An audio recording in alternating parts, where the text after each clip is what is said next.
All right. Good morning, everyone. Can you all hear me? Yes. All right. Excellent. You all can see my screen as well, then I'm assuming? Yes. Marvelous, marvelous, marvelous. Welcome, welcome. Want to welcome you all to the second annual Black Male Retention and Success Conference hosted by the Black Male and Queens Focus Group of Henry Ford College. We want to thank you all for being here. It is a customary part of our culture before we get underway, before we do anything. We must, of course, pay homage to our Creator and homage to the ancestors. But before we start, we want to begin by asking for permission to, first of all, I need to ask for permission to speak from our presiding elder, Dr. Henry Bowers. Please continue. And then I need to ask for permission to start the proceeding as well. And so this is extremely important. I have to ask for permission both to speak and to begin the session for today. May I have permission to do both, Dr. Bowers? Yes, you may. Thank you so much. Thank you, thank you, thank you. I want to welcome you all out to, again, the second annual Black Male Retention and Success Conference. So excited, so happy to see you all here. We have a robust schedule of events that is going to be happening here today. But before we get underway, we want to make sure that we do proper and pay homage to our ancestors. We're going to take a time to have a moment of reflection, to have a moment of clarity, to try to center ourselves, to prepare for the beautiful message that folks are going to be bringing to us here this evening and throughout the rest of the day. This conference will be starting, of course, we're starting at 8:30. We have our very first speaker, Mr. Chardin Claybourne, who will be beginning at 9 o'clock. And we're going right up until the 5:30 hour. And so this is going to be a monster. I hope we'll have many of you here. Of course, I understand that some folks will not be able to stay for the entire time. We appreciate you all just being here with us for this particular moment. And so again, I thank you all. So before we get underway, again, the most important things that we have to pay homage to our ancestors.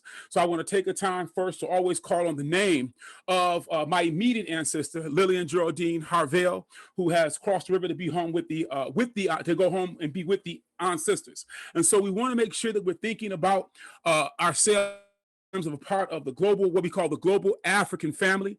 I want to make sure that we think about this work that we're doing here in terms of the work of the Black Male and Queens Focus Group. This work is bigger than all of us. This is a continuation of the struggle. This is a continuation of what we have always done as a people in terms of trying to make sure that we provide resources, that trying to make sure that we essentially are providing the necessary resources so that we can all navigate the social system in meaningful ways. And so this is one of the goals of this particular conference. As we look at this thing and we begin to reflect, we want to reflect on those Africans who first laid down the groundwork for civilization. You all are going to hear me say the word Ashe. I know many of you will be joining in with me. I see Dr. Lee and my brother Mr. Kyron Harvell here. I know Dr. Lee's going to be chiming in with me as we begin to deal with as I begin to pay homage. You all will hear me say the word Ashe after I say a few statements. It says, this means to let things happen, to let things be, to call things into existence. And so I want to start off by thanking those our first ancestors on the African continent who laid down the foundations for what we call civilization. Those first folks to walk, those first folks to build homes, those first folks to have a family. And we know that the family is the basic unit of everything. The family is the most important unit of socialization, the most important agent of socialization within the Black global existence. And to those first Africans, we say Ashe. We want to make sure that we recognize those African brothers and sisters who first built homes, who first engaged in technology, who first created music, who first began to talk, who first began to celebrate and recite and serenade in terms of poetry, in terms of philosophy, in terms of what later was called sociology. But we know that the always began and started on the continent of Africa. Folks renamed it or misnamed it many years later, and we'll say Ashe. We want to say Ashe to all of those African brothers and sisters who had to go through it. This is extremely important, friends. What Malana Karanga tells us to call the Holocaust of enslavement, and we want to recognize those folks who were if they were animals. Recognize those folks where others came and got them and began to work in nefarious ways to essentially bring them across the ocean and put them into captivity, put them into bondage. We want to recognize those folks not as being enslaved as being enslaved. We want to recognize those folks as being survivors. We want to recognize those folks who survived and navigated horrible conditions. I mean, friends, I don't even know what word is beyond horrible, right? Horrible to the 90th power, horrible to the billionth power, who were able to survive these particular things. And this is why we are still here. I'm still here. Many of us are still here standing today and still trying to navigate this particular system. We want to say Ashe.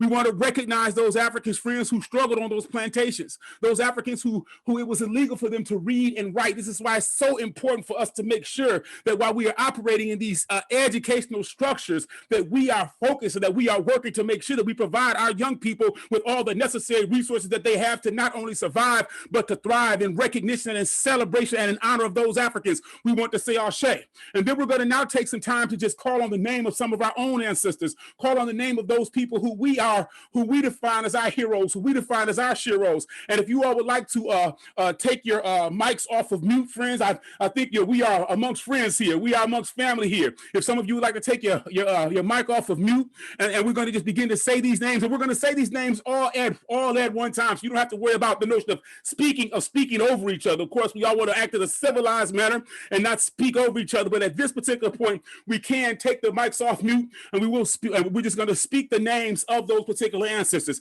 And so we'll just start calling off these folks. I'm going to be pouring my water into our flowers so that we can pay homage to these particular people. We will begin right now. Malcolm X. John Lee. The Honorable Elijah Muhammad. Roscoe James. Indeed. Bernice Harvell. Dr. Khaled Abdul Muhammad. Charles Harvell. James Baldwin. Excellent. Nanny Helen Barrows. Dorothy Tyson. Porter. Excellent. Dorothy Porter. Louise. Ashe. Liza Dudley. Ashe. Rosa Parks. Ashe. W.E.B. Du Bois. Ashe. Harold Cruz. Ashe. Nat Turner. Ashe. DeMarc Vesey. Ashe. Charles Harvell. Ashe. Kenyatta Abdul Muhammad. Ashe. Okay. We'll take Lester this time. Jones. Ashe. Excellent. All right. We will take this time to just have a moment to just get ourselves reflect, to center ourselves, get ourselves together for this beautiful word that we're going to be hearing and some of the things that we're going to be talking about on today's day. We just take this one moment and then I will begin. All right, friends, I want to thank you all for coming out. Oh, no. I want to thank you all for coming out and visiting us on this day. And my goal for today is to basically talk about what we're going to be doing in terms of our sessions on this particular day. And so again, friends, the very first session, as you essentially see up here, will be Mr. Chardin Claybourne, who is going to be talking about his own personal experience and that he has had in terms of first being a student and then, of course, working as a professional in higher education. Mr. Claybourne is the leader of the Learning Lab and one of the leaders of the Black Male and Queens focus group. And so we're very much looking forward to seeing and hearing from Brother Claybourne on this particular day.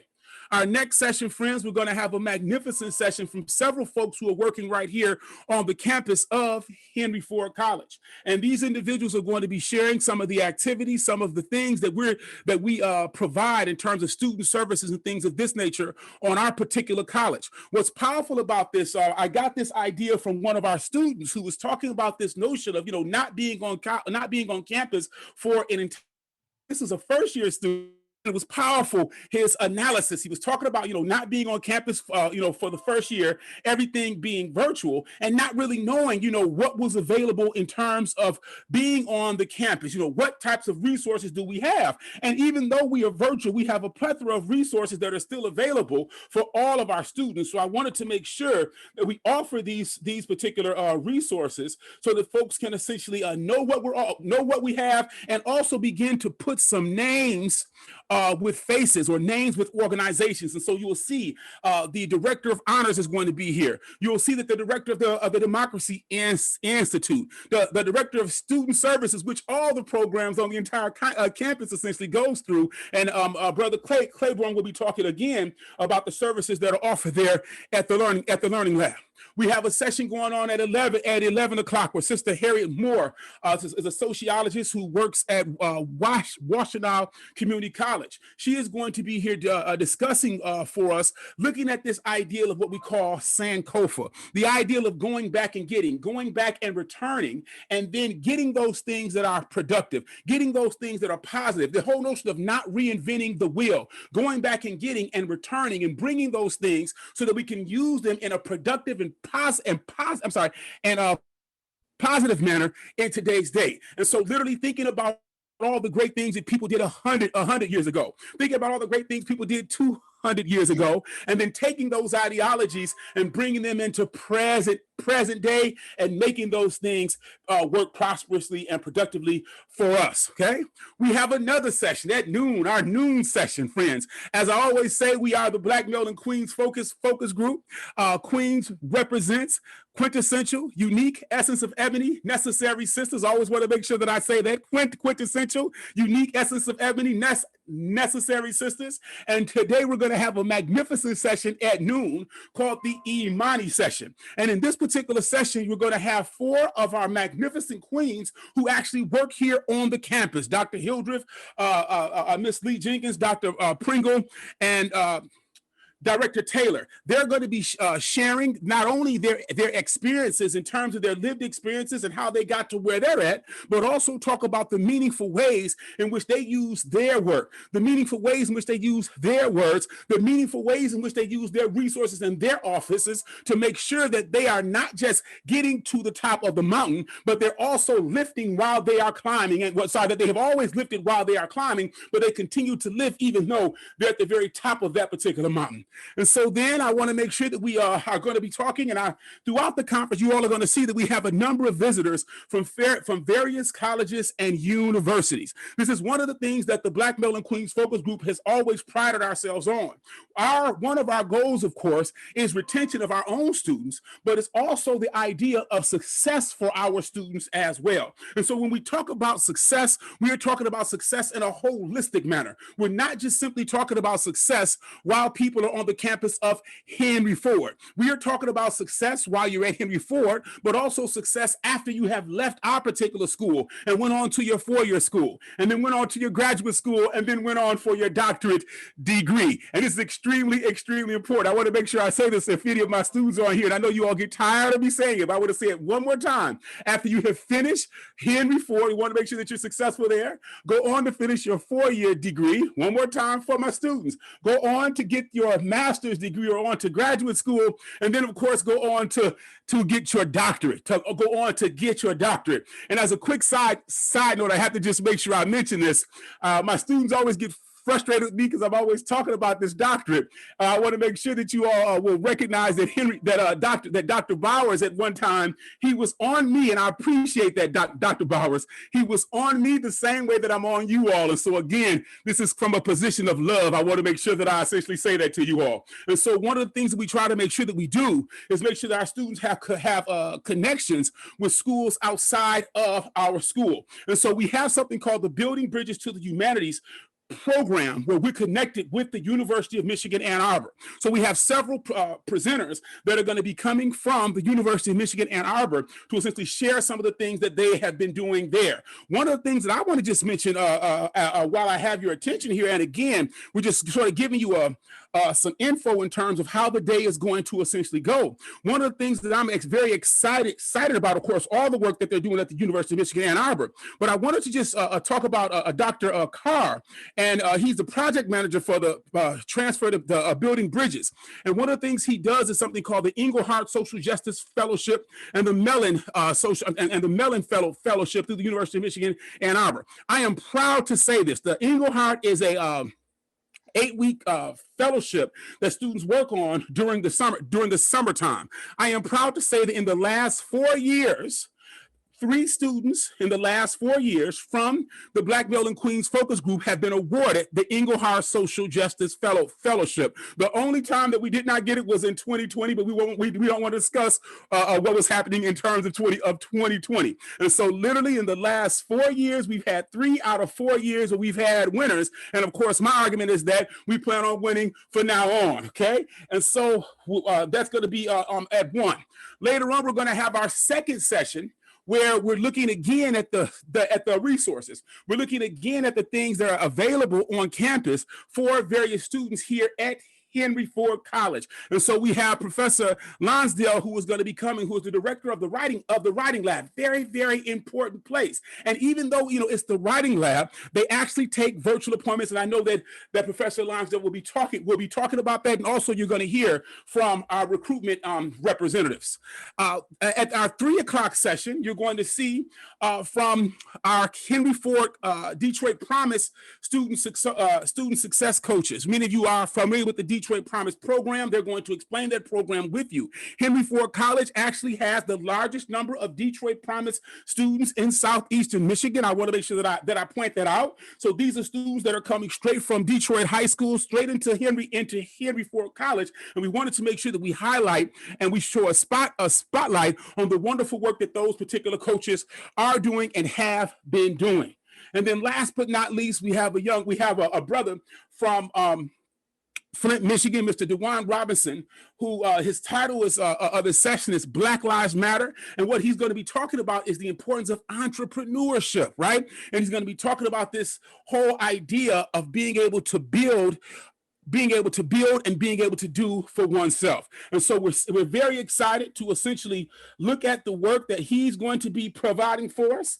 And I'm excited to see all of you here on this particular day. So before I go on, we have about 13 minutes. What I forgot, one of the other things that we're going to be doing today is that a lot of times during our quote unquote breaks, you all think about this ideal of breaks. Because we're here virtually, one of the things that we're going to be doing throughout the day is I'm going to be sharing videos of various organizations that are essentially working with us. And for example, I'll have a video maybe of Grand Valley State. They're gonna be here talking to us on Thursday. I may have a video of Alabama State and Kentucky State. They're gonna be here talking to us on Friday. Have a video showing from the honors program. They're gonna be here talking to us later on. And so throughout the day, you will see these small video clips of various programs that we are connected with in a meaningful way here at Henry Ford College. Again, these are the types of services that we try to work to provide all of our students with. And so before we go further, again, we have our first session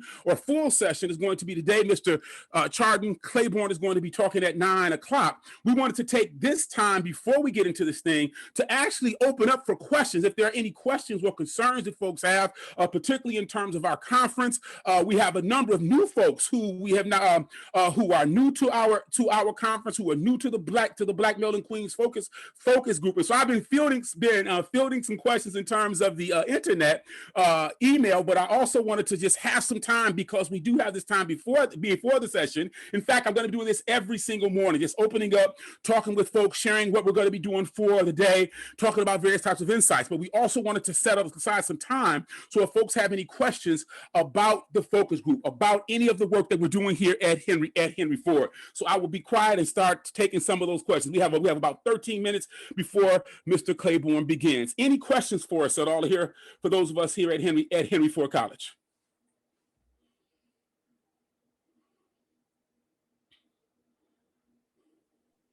Dr. Harvell, would you mind mentioning again regarding your students and you said the East Side, what they've done? I want to make sure everybody heard that.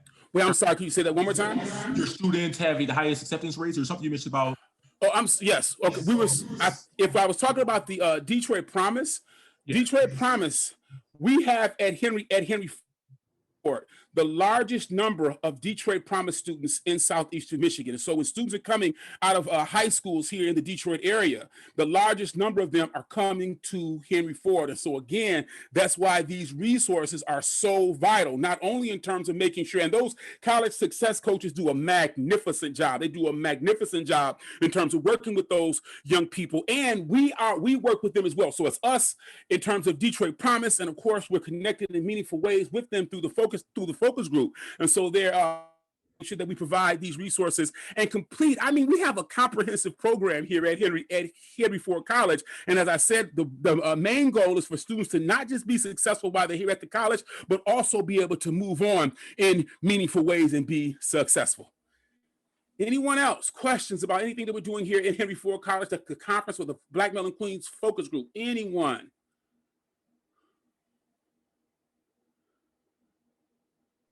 Anyone? I see something in the chat. I'm sorry. Anyone?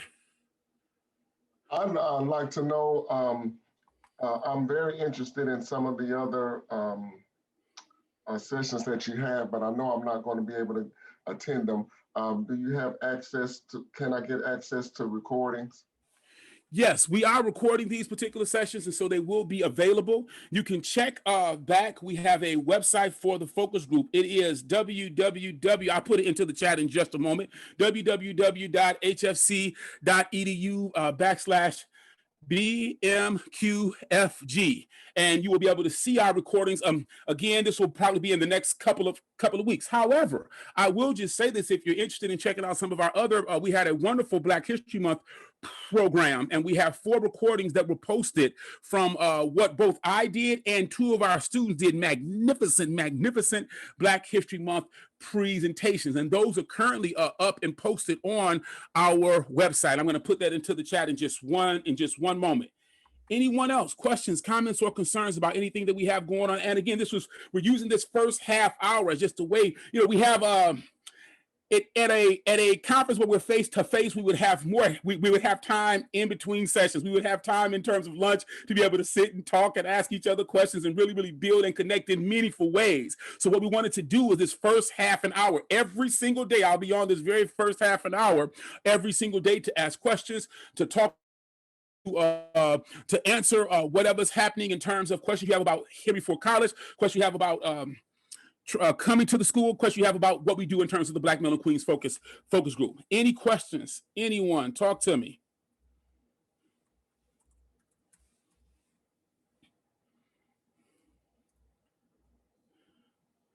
No one? Okay, I see. I just wanted to, okay. Someone introducing themselves. Okay, great. Thank you, Dr. Thomas. I appreciate you. We hope to connect with you. Thank you so very much. So happy to have you here, and we will certainly be connecting with you throughout the conference. And we hope to certainly build a relationship between our organization and yours as we begin to move forward, particularly in terms of once we get back on the campus and being able to come and perhaps even visit your particular. We can do what we call study tours. That would be magnificent. Excellent. Anyone else? Questions, comments, or concerns? Anything? We have about 7 minutes before Mr. Claybourne is going to be going on. No? All right. With that being stated, then I will show, if you all don't mind, one of our first videos.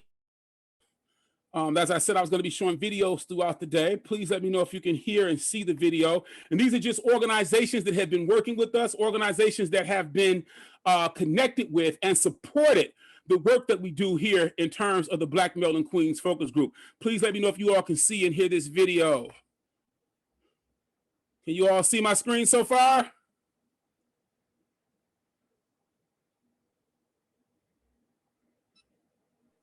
Yes. Okay, thank you. I'm sorry. Okay, thank you. And this is just one of the groups that has been working, and this group really has supported the work of the Black Male and Queens focus group.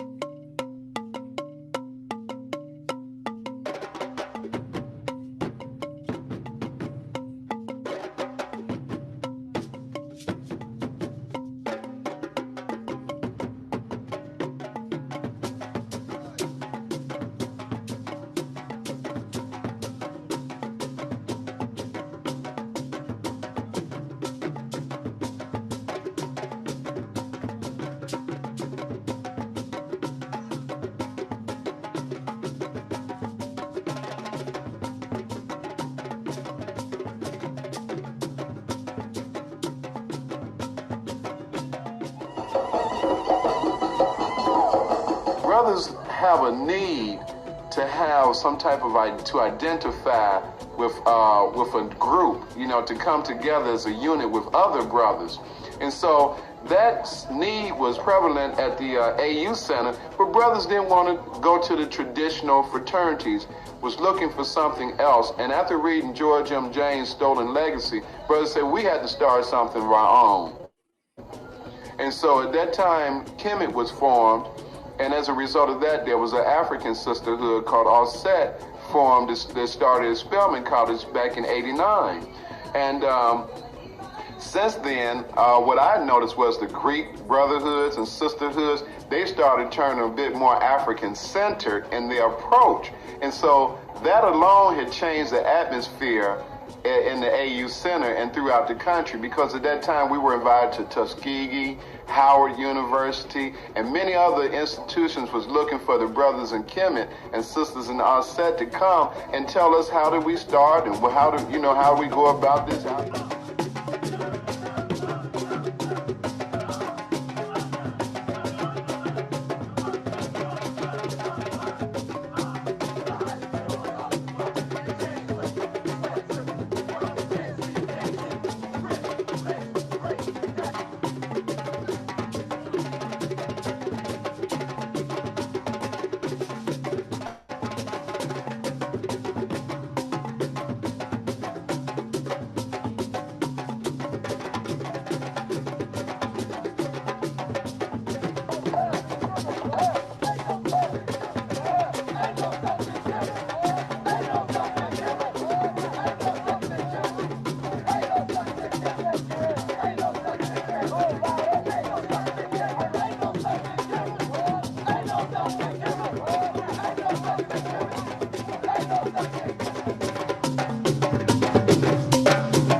Excellent, excellent, excellent. As I said throughout the day, we're going to be showing many videos of various groups and organizations that are working with us or that have worked with us in very, very meaningful ways and have been very supportive, not only of me, but particularly of the work that the Black Male and Queens Focus Group continues to essentially do. So I thank you all for your time. We have about 2 minutes. I'm going to turn this over to my brother, Mr. Chardin Claybourne, who will be beginning our very, very first session.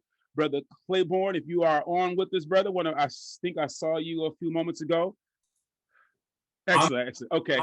I'm totally here. Okay, excellent, brother. I apologize. Brother, you have to forgive me. I'm looking all around, and I see you in the box there. I apologize, brother. Thank you so very much. We have about 2 minutes, but I just want to make sure I just turn over to my brother. Thank you all again for being here for the second annual Black Male Retention and Success Conference. We appreciate your love. We appreciate your support. I do want to, again, we have about 2 minutes. I do want to make sure that I make this announcement. I'll be talking about this announcement throughout the day. You all are going to hear me say this about 1 million times. We have already began our planning for our next conference, which is called The Excellence of the Black Woman, Courage, Justice, and Education Conference that will be taking place on November the 4th and 5th of 2021. I want to say this again. The Excellence of the Black Woman, Courage, Justice, and Education Conference, which will be taking place on November the 4th and the 5th of 2021. As of right now, I want to be honest with you, we are still planning for a virtual conference. Of course, we hope everything is all well, but after all the work that we did last year, we had to cancel. We don't want to have that challenge anymore. So as of right now, we're still planning for a virtual conference. As of right now, I turn this over to my brother, Mr. Chardin Claybourne. Brother, thank you so much for being here, and thank you for all that you do. Peace and blessings. Thank you, Dr. Harvell. Thank you, everyone. Give me one moment and we'll begin in just a moment.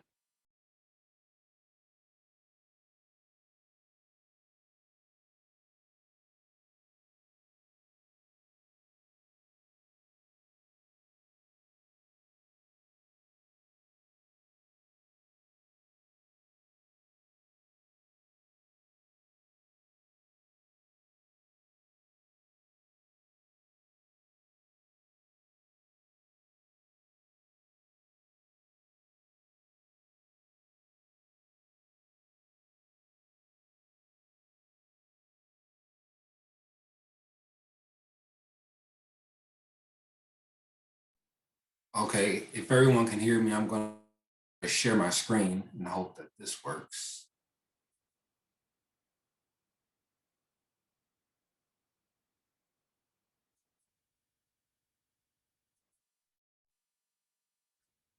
So hopefully you're seeing my PowerPoint at this time. Okay.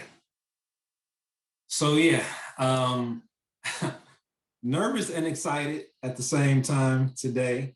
I want to again welcome everyone to our Black Male Retention Conference. It's an exciting time, and there's this topic is not going away. You know, we have to continue to keep a focus on how we can support all of our students, but a particular focus right now are our Black male students. So I'm proud to be a part of this. I'm honored to kind of be kicking this off today. I'm going to ask that everyone be a little patient with me and show me some grace. But we're going to do the best that we can today.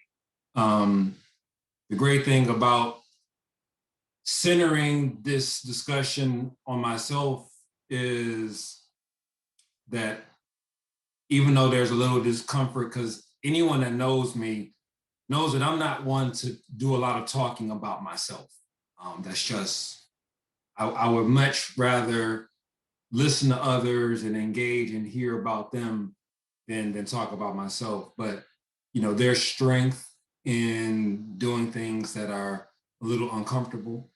So I'm looking forward to that. And also it's good to be reflective at times and think back to, you know, where have I been? How did I get to the place that I'm at now? So, and that's necessary. And I'm hoping that today, you know, maybe something that I share will help someone else, or maybe just help you when you're doing your reflection, and just maybe call to mind your experience, and kind of, you know, how you've gotten to where you are. So with that said, I'll keep going. So to talk a little bit today, this is kind of how I'm framing the discussion a bit. And I'm going to speak a little bit about all of these topics. My brother, Dr. Harvell, asked me, how long do you want to talk, brother? You want an hour? You want 2 hours? You know, I said, just give me about 45 minutes, 50 minutes. That should be good. So I'm going to try to adhere to that. So, you know, this won't be a comprehensive retelling. It's not an origin story. Try to hit some highlights and things that I've thought of that have been impactful for me. Let's do this. And keep going. So it seems like whenever there's more than one academic, more than one academic, you know, we have to talk about what we're doing or what we're involved in or what we do and kind of run down our dossier. So this is a little bit about me. Currently, I am full-time faculty, tenured faculty at Henry Ford College. I direct the operations of our learning lab and tutoring services. I'm also one of the advisors of the Black Male in Queens Focus Group, the sponsor of today's this week's our multi-day conference. I'm also president of the Henry Ford College Black Employee Association, an affinity group that we have on our campus. I am the vice president of internal affairs for the HFCC Federation of Teachers, AFT Local 1650, which is our full-time faculty union. I'm also a current doctoral student in Ferris State University DCCL program, which is a doctorate in community college leadership program. So that's a little bit about where I am today. And I have to, I'm sure many of you know some things about memory, and that the more you think about things, the more you retell a story and you reflect on things, and it can change. You know, memory is not as solid as we may think. It's mutable.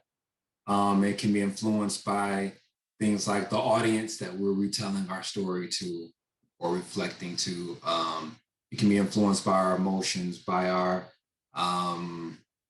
biases, you know. So this is a reflection and a recollection based on my best recollection, but there may be some small, you know, some small liberties, but we'll keep going. We'll keep going. Wow, I can't remember being that young, but I guess I always had a serious look. It's important to kind of frame the discussion a little bit more. So I'm going to talk about a few things about this young whippersnapper right here. So this point out, I was a high school graduate in the mid-90s. I attended Cass Technical High School, and some of you probably know, pretty good school. You had to take an entrance exam to get in and all that kind of stuff. And I passed it. Cass Tech was my first choice. But even in thinking about that and reflecting on it, you know, there was pressure there. I felt internal and external pressure. Both of my parents had attended Cass Tech, as well as a couple other family members. I had an aunt who also attended Cass Tech, and my favorite cousin also had attended prior to me. So, you know, all those things kind of played into my desire to go there and be successful at that place. I grew up in a 2-parent household. You know, parents love me, still love me. I mean, I can call my mother right now and she drop everything. And if I said, Mom, my Zoom isn't working right, she'd come over and try to fix it herself.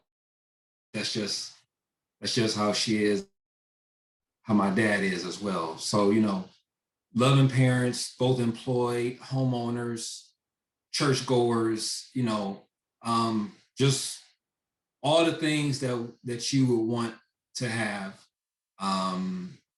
Like, I feel like I had in that. Even just a big family, big loving, supportive family as well. So, you know, really, really good things there. No real history of trouble. And I mean that both personally and also no real family history or significant experience with any kind of legal or criminal activities or anything. No, you know, to my knowledge, no crazy financial concerns or issues of that nature. No issues with addiction or substance abuse. So none of those things that sometimes we like to ascribe to Black men, Black males. You know, those were not a part of my story. But I say all that, and I also say that I was a very average student, You know, I think back, and Cass Tech was probably not the best place for me in terms of the size. Just very easy to get lost in just in the sheer numbers of students and the enormity of the place. No real work experience. My grandfather, he's not with us anymore. He passed a few years ago, but he was very adamant. He didn't want me to work. He wanted me to just focus on school. So I had like one summer job, one year, I think maybe 10th or 11th grade year. I had one summer job, and that was really it. He wanted all of his grandchildren to graduate, to go to college and to graduate from college and to focus on education. And of course, you know, probably like many of us, I thought I knew everything. You know, I thought I knew everything about everything at that time. So no real surprises there. So in terms of post high school, it was really exciting. I was going to be going to college, right? I ended up attending Central Michigan University in Mount Pleasant, Michigan. So that's a predominantly white institution, and you know, it's not in the middle of nowhere, but from someone who grew up in Detroit, it felt like the middle of nowhere, right?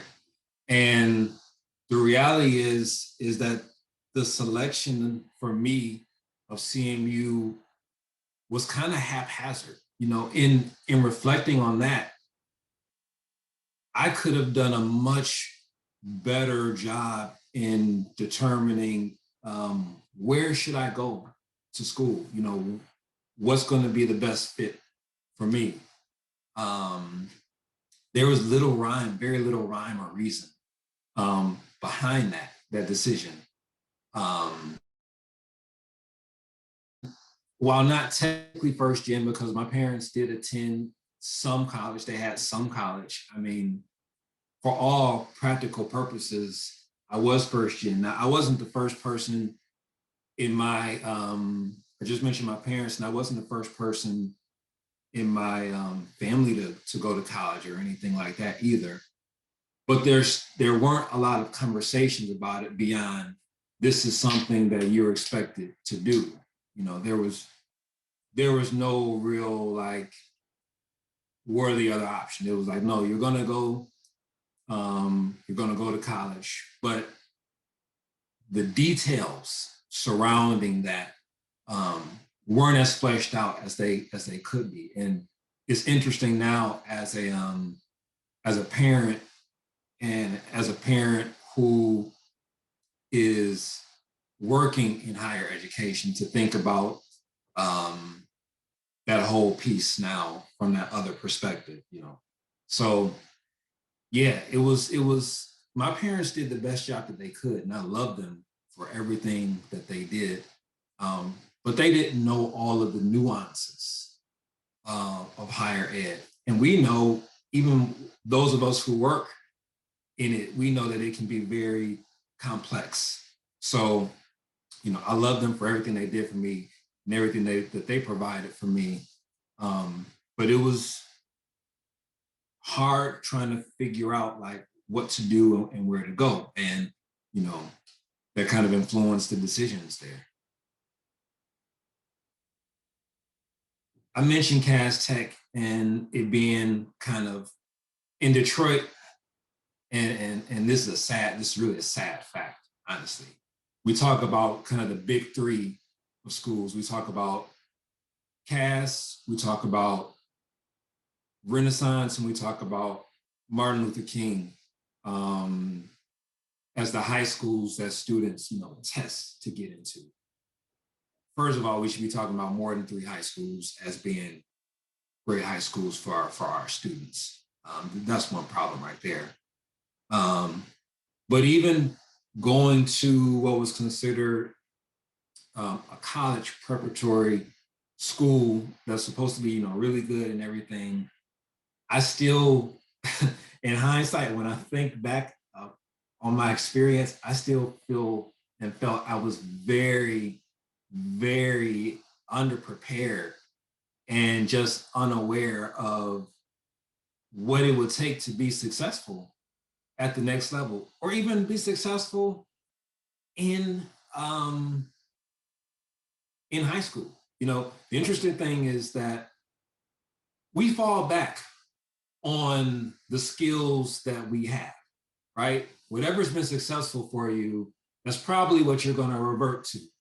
So when I went into CAS and didn't really get any like strategies or the things that we might call like learning strategies or techniques or study skills or all those types of things under that umbrella term, you fall back and you do what worked for you before. So when I got to college, when I went to CMU, I would be trying to use the skills or the things that were successful for me when I was at CAS. And we know as educators that the things that helped you make it through high school, you have to really step up your game. And those are not going to be things that are going to necessarily be, they're not always the best tools to help you be successful at the next level. You have to continuously add to your toolbox so that you can continuously grow and develop and be successful. So again, just learning experiences, right? With undergraduate education, right? So now I'm at CMU, we're in the mid 90s, a college student, so that's great, you know, I'm excited. But the reality is I was on academic probation my first semester. And again, I talked about just a second ago, the realities of trying to rely on the skills and the knowledge from the prior, or solely rely on the skills and knowledge from the prior level to help you be successful at the next level. Didn't work. And while I won't divulge what my GPA was after that first semester, I will say this, I will share this much. It was a full, it was 1.5 lower grade points lower than it was when I graduated from high school. And you know what I will say again is I wasn't a 4.0 student at CAS. I told you I was kind of an average student. So, you know, even if I was at a 4.0, that would have taken me down to a 2.5. But that wasn't the case. So, and it was a shock.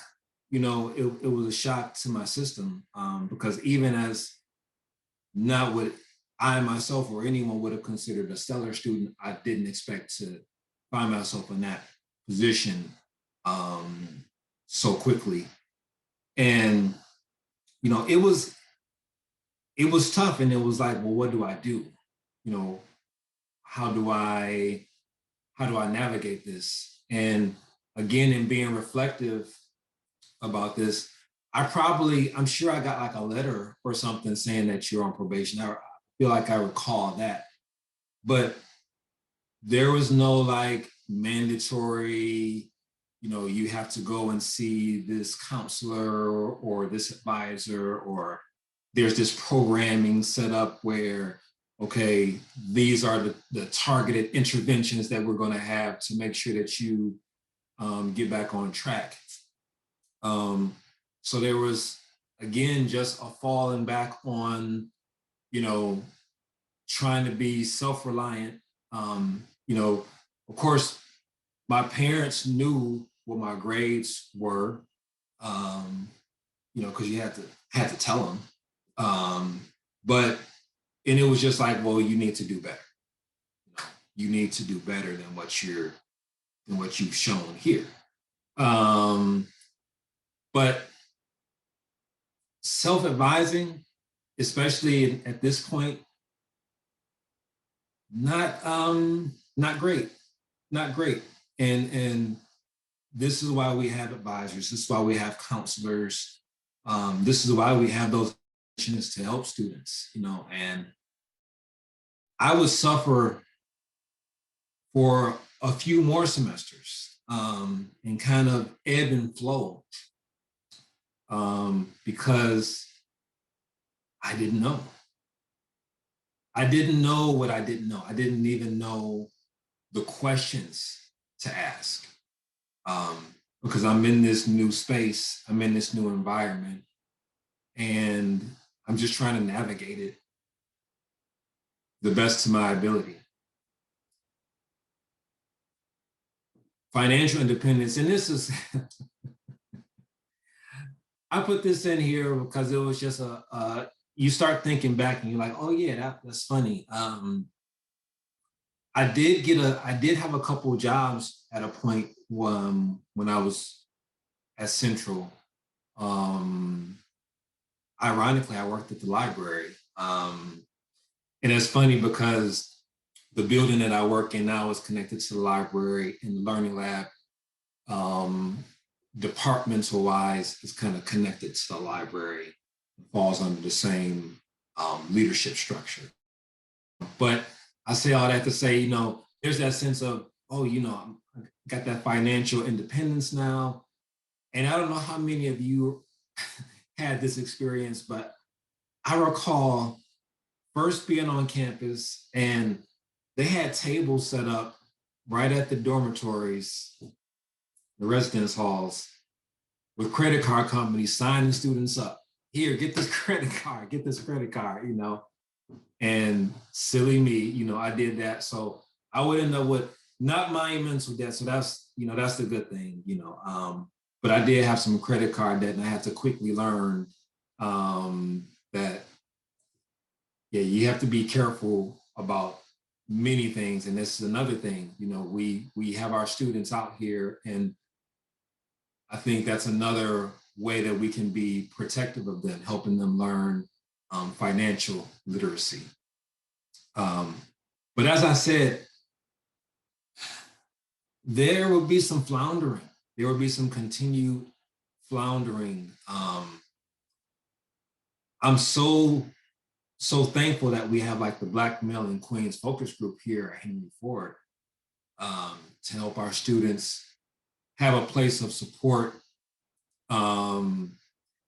I know that Central had, I believe, like an office, and I believe it might have been called like the Minority Affairs or Minority Student Services or something like that. But I didn't take advantage of it. And I recall that it was there. I don't think any part of it was necessarily mandatory or anything like that. I don't recall a lot of outreach or how those outreach efforts might have worked.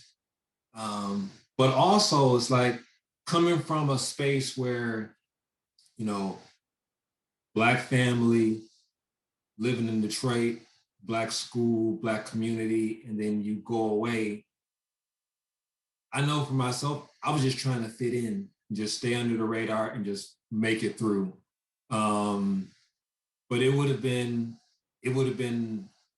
really, really helpful to me to have that connection, to have that that outreach.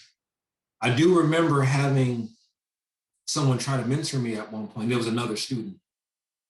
And one of the things that I thought about during that time was knowing that because I didn't feel like I was doing my best, embarrassment. So I would dodge my mentor's calls. You know, I would dodge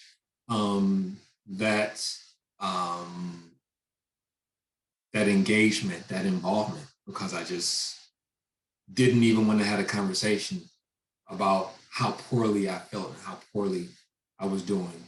And as I have here on the slide, you know, I definitely considered, dropping out. The turning point, one of the big turning points was changing my major. So I have a bachelor's of science in English.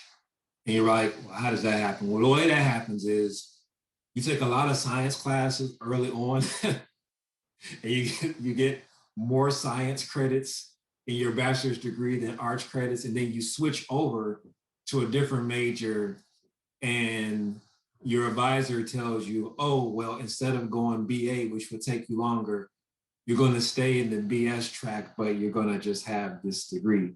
So that's how you end up with a bachelor's of science in English. But changing my major to English was a big turning point for me.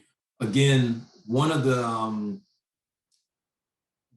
pressures was feeling like I needed to go into the sciences. I felt like back in the 90s, engineering, like you got to be an engineer. You got to be an engineer.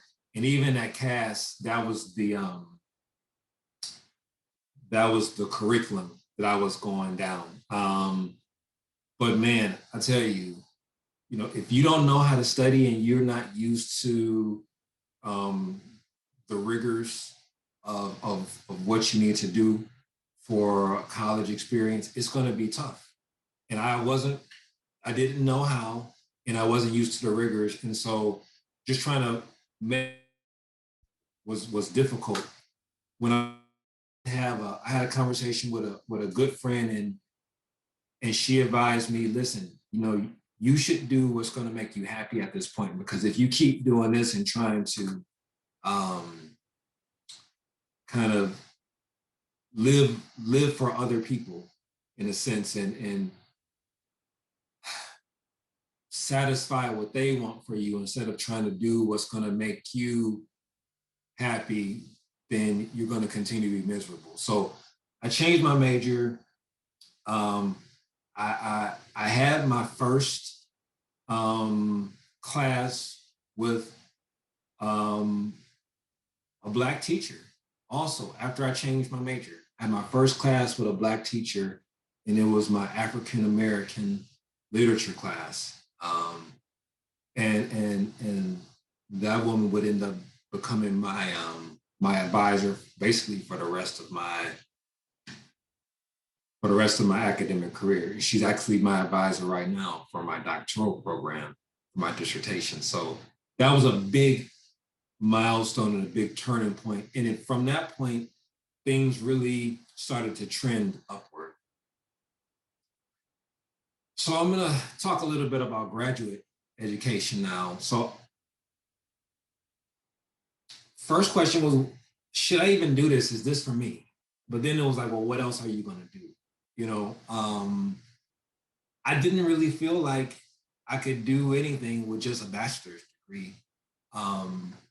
And it was good that I had people talking to me at that point, encouraging me, well, you should maybe just keep going, just keep going. Don't stop, you're already here at the school, you are a good student in this field, in this discipline, keep going. And so again, because I didn't have any other plans, I just thought, well, that makes sense. Why not? Why not keep going? And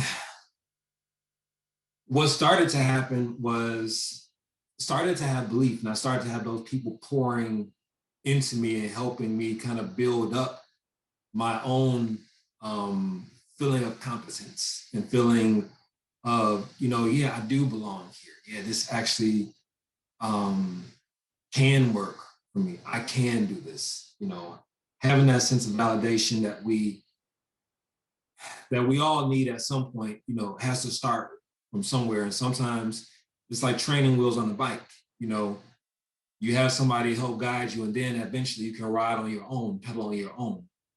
So maybe I just needed some training wheels, and we need to make sure that we're giving that to all of our students and giving them that validation and that affirmation and that support that they need. But with all that came some opportunities. One of my like advisors, my faculty advisors at the time, this isn't the woman who would become my later on advisor, but kind of when I switched majors, her name was Dr. Stevenson. She was helping me. And she encouraged me. She said, look, every year we have this fellowship called the KCP, the King Chavez Parks Future Faculty Fellowship. And we don't even give away all the money because we don't have enough students applying for it. It's for underrepresented students, you know, minorities who have aspiration of going on to teach in higher ed. And she said, you should apply. You should apply. You're very likely to get it. So I ended up applying. I ended up receiving the KCP, which was great. You know, again, coming from being, like I said, kind of an average high school student to now, you know, having some validation and having some support, and that would pay for my graduate education, you know, and that's a huge, just, you know, we're having all these conversations about the cost of education. So that was a huge piece. Also during this time, I would end up, I still feel like I needed some assistance. So I ended up getting a job as a tutor at our tutoring center at the college, but I didn't really have many students coming to me. And I was trying to tutor English. Then I learned we had a writing center. So I flipped over and I started working at the writing center as a graduate student. And that was great because I was having a lot of interaction and meeting more people. And then from working in the writing center, I moved over and had a graduate assistantship and began teaching like college success courses as a graduate student. So that was another opportunity. And then that led to an opportunity to be a GTA, a graduate teaching assistant for English. So it was like, there was this snowball effect that started to happen. And it was just from having connections and you know, being able to have people talk to you and kind of show you the way and starting to have some belief in yourself and being able to be reflective, self-reflective and see and make decisions about kind of the information that's in front of me. Like, okay, this isn't working, so something's got to change. But sometimes, you know, having those outside perspectives also can help be the catalyst. But there were still some doubts. There were still some doubts in there. You know, I started off my graduate career. I entered the program on probation because I was under a 3.0 when I entered graduate school. So I had to go my first semester on probation and kind of prove that I belonged here by earning at least, it was like a 3.0 or 3.5 or whatever it was, in order to get off probation. So I was able to do that, but even entering was you know, still difficult. And then the other part to that is I always was feeling like I knew the least out of everyone in the room with my classmates. You know, it was like they'd be referencing things that I hadn't read and or things that I hadn't seen or didn't know about. And that tough, you know, it's tough. And again, that's where, you know, having a support system comes into play. At this time, I did end up joining our Black graduate student association. And that was huge, that was huge. Again, feeling like there was a community there. And I had white friends too. There's still and a connection that you have when there's that shared history, that shared experience, and you feel like people get you and get where you're coming from. So I was able to graduate, so that was good. That was, especially looking back, it was like, wow, okay, this has really been a journey.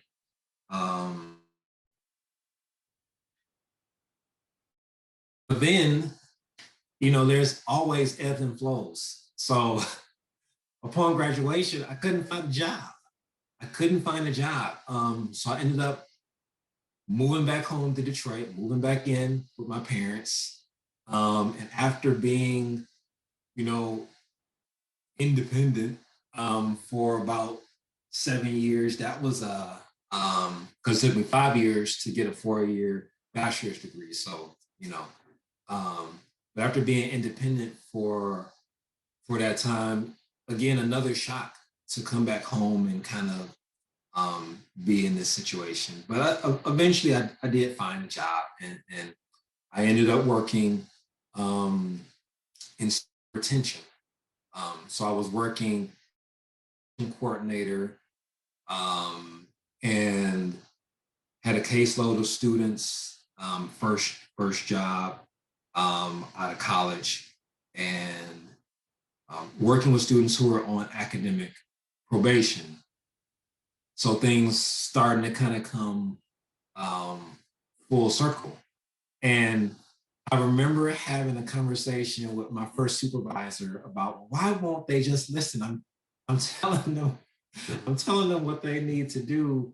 If they would just listen to me, they could be so successful. And so, it's the irony is not lost on me. The irony is not lost on me about that. But I had to quickly learn that, you do the best job that you can, and you use all the skills, and you continue to build your skills, and you do everything that you can to help your students. But you also have to understand that they're people too, and they're going to make decisions, and you can do everything that you can do, and you have to kind of leave it there, and you have to be okay with that. So learning to be okay with that was a big, kind of a big adjustment, and just a big, a pivotal point for my learning. I think it's informed my career ever since, because I really try hard to be influential to the students that I have, but I also try to remember that, hey, I was not doing it all, and I wasn't necessarily listening to everything that was being given to me at the same time.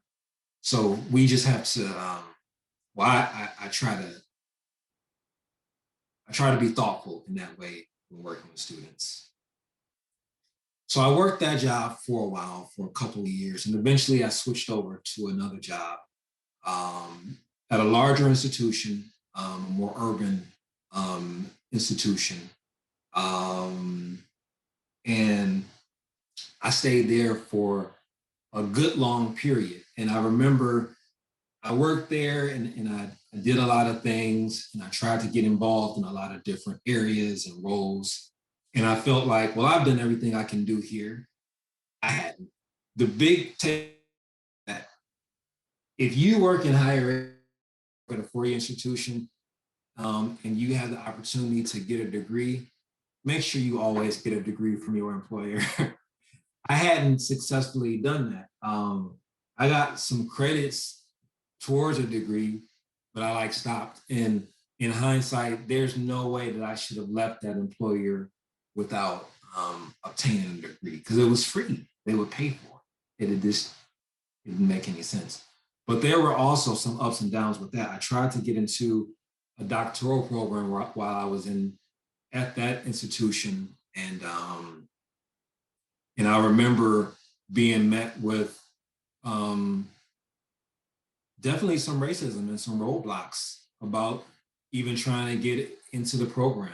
I remember that the program advisor said, "Well, we looked at your transcripts and everything and your scores, and we're concerned that you won't be able to write. There's a lot of writing."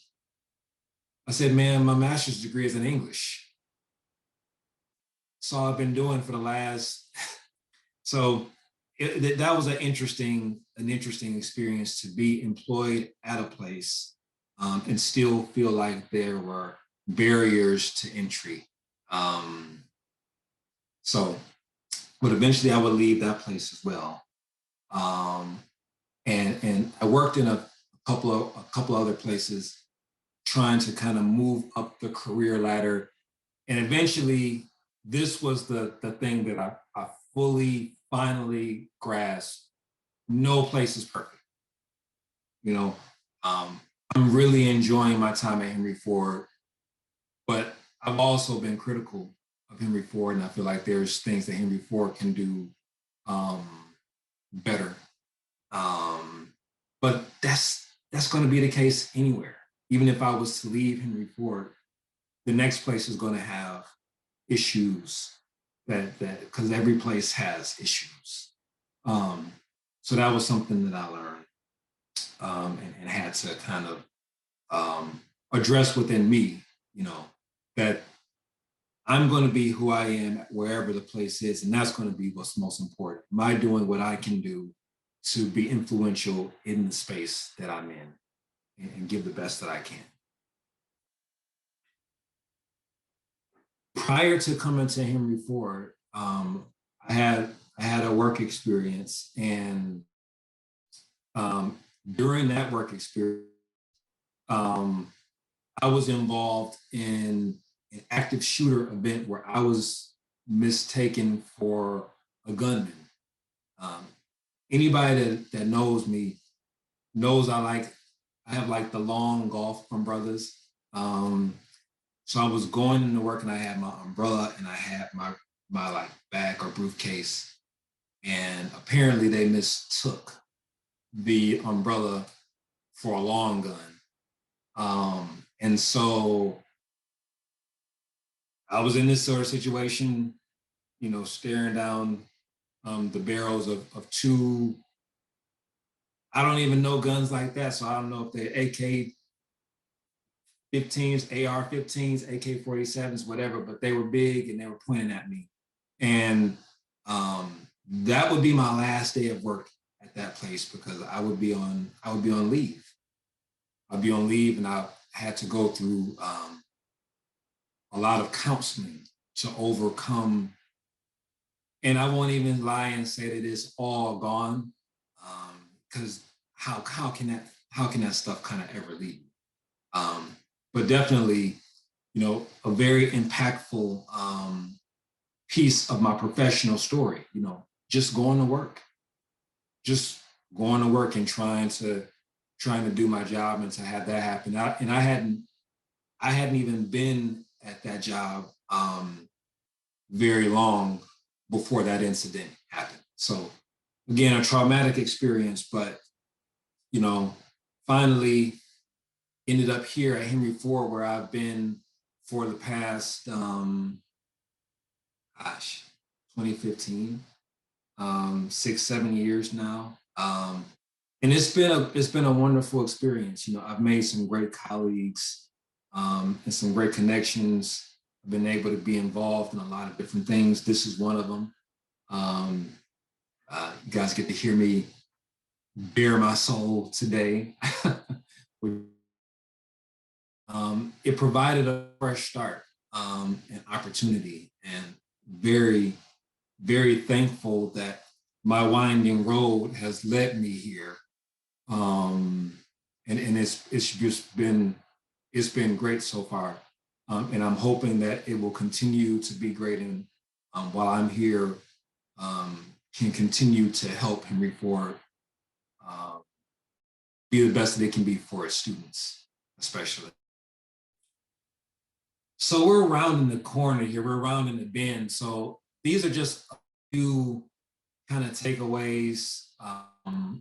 And on one column, these are things that if I was trying to kind of counsel myself, my younger self, or talk him through some things, what might I say?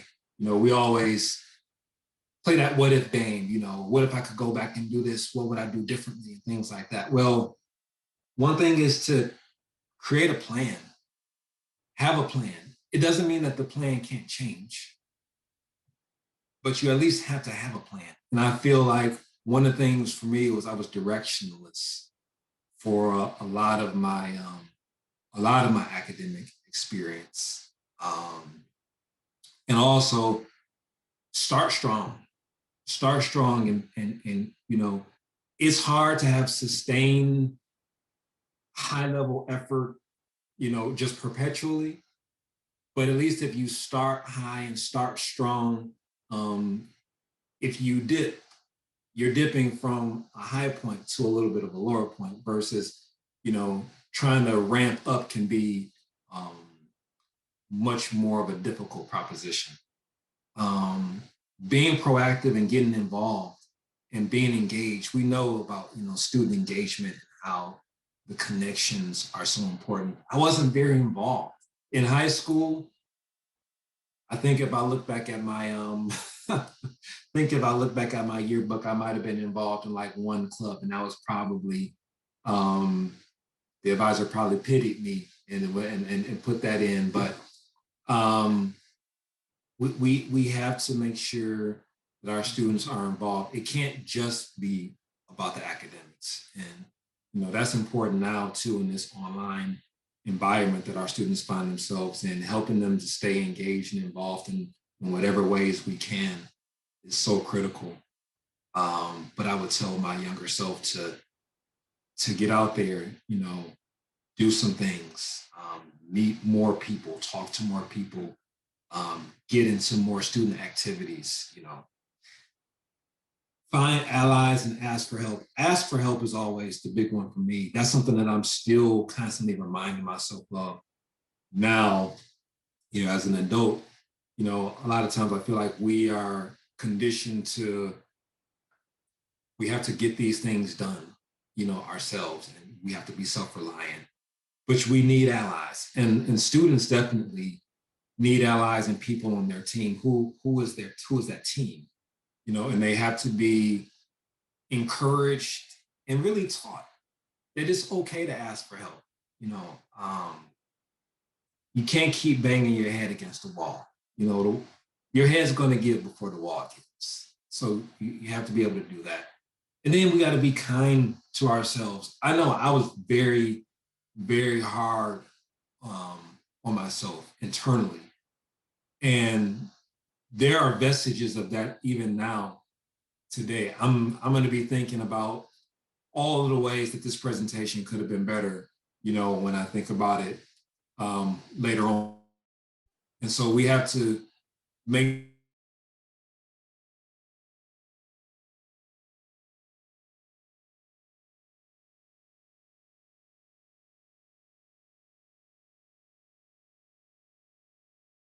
the world is already harsh enough. Our students don't need to be harsh to themselves. Then on the other side, I'm just thinking about things that institutions can do. And we know, you know, the often used phrase in the quote from McClenny about students don't do optional. She was talking particularly about community college students, but I think it's applicable more widely than that. You know, we have to have mandatory, we have to have structures in place. Institutions have to do a better job of making sure that we build the infrastructure that we want our students to use and that are going to help them to be successful. If we leave students to their own devices, you're going to get a lot of students like me as a young student. On paper, I had a lot of positive things going for me, but I still floundered And that's the truth. So we have to do that for our students. We have to support our students' internal motivation and their confidence. We have to build in their of goal setting and teach them. We have to teach them the things that we want them to be good at. We can't expect them to come in as fully formed. And even if we think about these things and we know these are things we should do, we have to commit to doing. And then we have to support our students in their personal adjustment capacities. I didn't even realize the culture shock that I was going into when I went from, even in hindsight, even going from middle school to high school was a shock.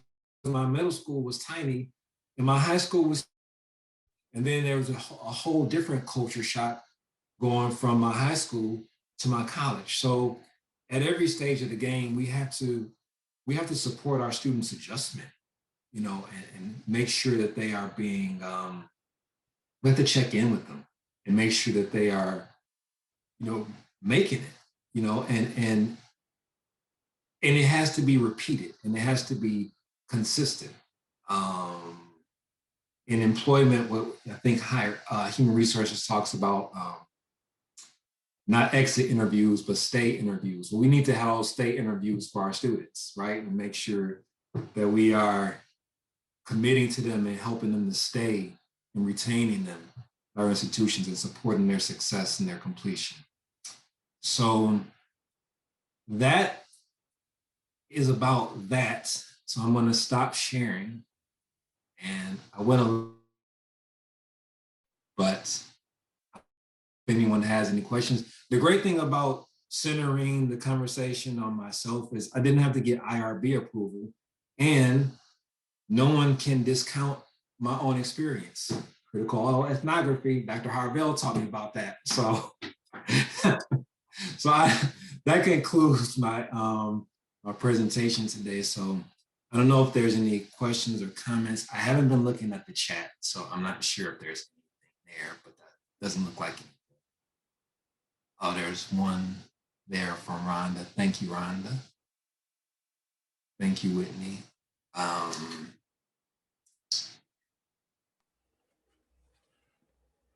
Brother, I was going to say, you know, we all enjoy IRB approval. Now you know how much fun getting IRB approval is.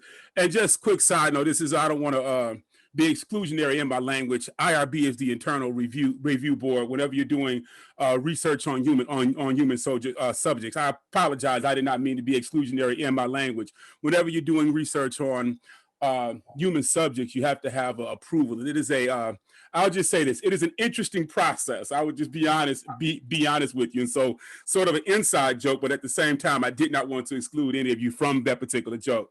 Indeed, we thank you, brother. Are there any questions for the brother? Any questions for the brother at all? We're good. Brother Claybourne, thank you. I'm trying to make sure that there are no questions. I'm trying to take a little peek at the chat. I'm sort of trying to go through this thing. I don't see any questions right now. Brother, we thank you so much for what you have provided for us. Magnificent again. Appreciate the whole discourse on critical ethnography. Magnificent work, brother. We appreciate you. I want to just say briefly that your brother Claybourne is one of the leaders of the Black Male and Queens focus group. I want to make sure that I always give him a shout out in terms of the magnificent work that he does. Professor Simpson-Singleton, of course, is one of the leaders as well. Oftentimes, I think I'm the loudest one in a sense. And so a lot of times, because I'm the loudest, I get too much credit. And I want to make sure that we recognize Brother Claybourne and Professor Simpson-Singleton, that they do a lot. They keep everything going. I just want to make sure I say this, and I appreciate them for their patience. It takes a lot of patience to be able to work with me. And so I appreciate both of them for their level of patience. Brother, we thank you very, very much for what you have offered here. I want to say we have about 5 minutes in between sessions. Brother Claybourne is going to be back with us in just a couple of moments for our next session. If you all don't mind, I'm going to share the screen and I'm going to go and show what our next session, I'm sorry, I'm a little bit ahead of myself here. I'm going to show what our next session actually is. Our next session will be starting at 10 o'clock. And so you'll see that we're going to be looking at some of the magnificent work that we're doing here at Henry Ford College. And I hope you all look at that title, Assuring Success and Nurturing Greatness at Henry Ford College. And one of the things that we look at when we talk about the notion of assuring success is we want to make sure that students have that we've put forth a comprehensive, success-oriented program. And so notice we're not just simply focused on, this is important,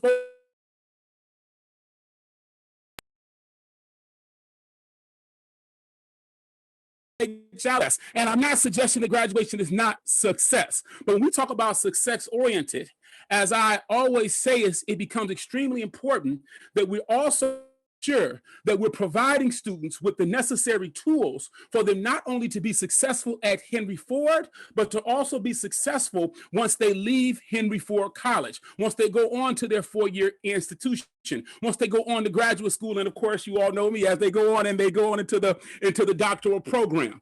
And so we want to make sure that folks are aware of all of the wonderful services that we essentially are offering here. As you see, Mr. Claybourne will be back talking with us. Ms. Fluker, who is the director of student services, will be here with us. Our director of the honors program will be with us, and the director of the Democracy Institute will be with us as well. And before I go further, I just want to make sure I say thank you to everybody who is here with us, participating with us, all the people that are going to be speaking in these particular sessions. I know that this is a great deal of work for everyone. And so I appreciate you all and thank you all for being here. We have about, like I said, about 3 more minutes, and I'm going to turn it. Well, we'll introduce everyone again. I'm trying to make sure that everyone is here. We have about three more minutes, and we'll turn it over to our next group of individuals. Now, as I mentioned, I will be showing videos throughout the day. And again, you all may get tired of my videos, but this is all part of what we do in terms of making sure that not only are students successful at Henry Ford, but we're constantly pushing students to make sure to go on to four-year institutions. And so a number of four-year institutions are going to be here with us throughout this conference. And what I have done is I have asked them to provide me with videos, if I can make sure I can do this properly. I have asked them to, some of the groups that are going to be with us, I've asked them to provide us with videos. Not only are they going to show these videos, but they're going to also be coming and providing talks with us. And so I'll show a quick one from one of the groups that's going to be with us on Thursday, which is tomorrow from 9:45 until 11:40. Lawrence Tech will be one of the groups that's presenting during that particular time. So I'll just throw their video on right quick, and then we'll be almost time for our next session. Thank you all so much for your patience with me. Here we go. At this extraordinary time, some students will want to wait, postpone, give up. But the fearless know, at this moment, the world needs them. Lawrence Technological University programs and faculty will help you find your path to become an inventive, innovative, and indispensable professional in your field. Be the leader who solves the challenges of today and designs a better future for us all. This is your moment.